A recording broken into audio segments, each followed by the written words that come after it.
But our first student this evening is Sara Chan.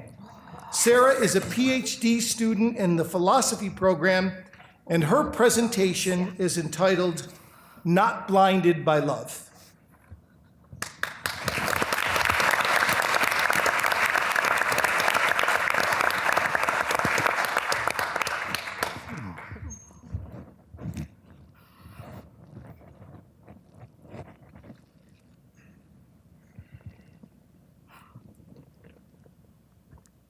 So my friend Sally, she often tells me about how her boyfriend Mark is the sweetest person ever.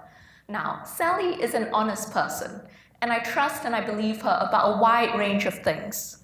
However, I do not believe that Mark is in fact the sweetest person ever. Sorry, Mark.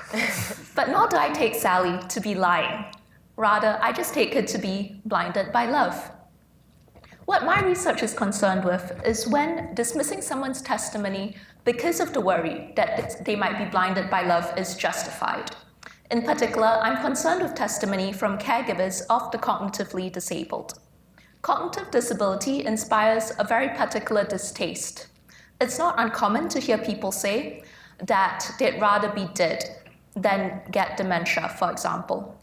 And this is really important because the perception that life with cognitive disability is not worth living has a host of practical consequences. For example, with respect to policies that prioritize or deprioritize people for life-saving medical treatment.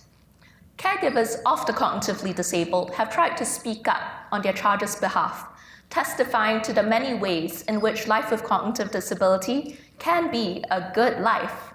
All too often, however, their testimony is dismissed as being blinded by love.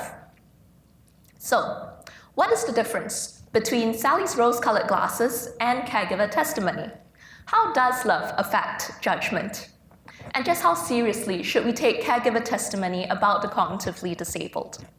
As a philosopher, I approach these questions first by analyzing the nature of love, second by deducing the norms that it generates, and third, by evaluating whether the differences between the two cases justify a differential application of those norms. What I argue is that in Sally's case, the blinding nature of love is traceable to the idea that in order for love to be rational, one needs to think well of one's loved one. But this norm doesn't apply to the case of caregiver testimony for two reasons.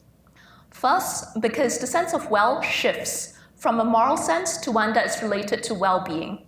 And notably, finding out that your loved one has decreased in well-being, for example, they've lost all their money, isn't or shouldn't be a reason to stop loving them in the way finding out that they are vicious or evil would be.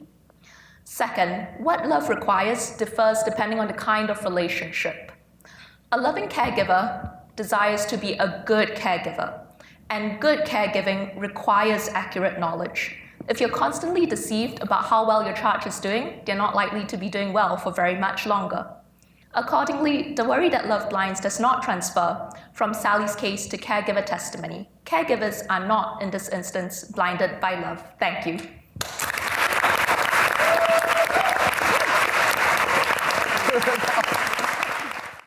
I understand that you love to bake. What do you bake, and where does that passion come from?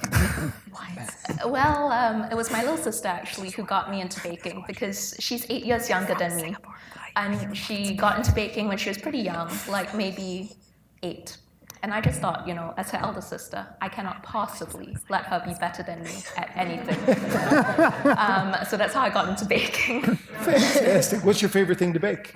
I'm not sure. I like trying new things. The most interesting thing I've made was kale muffins. This was for a friend's birthday. It did not turn out well. I do not advise it.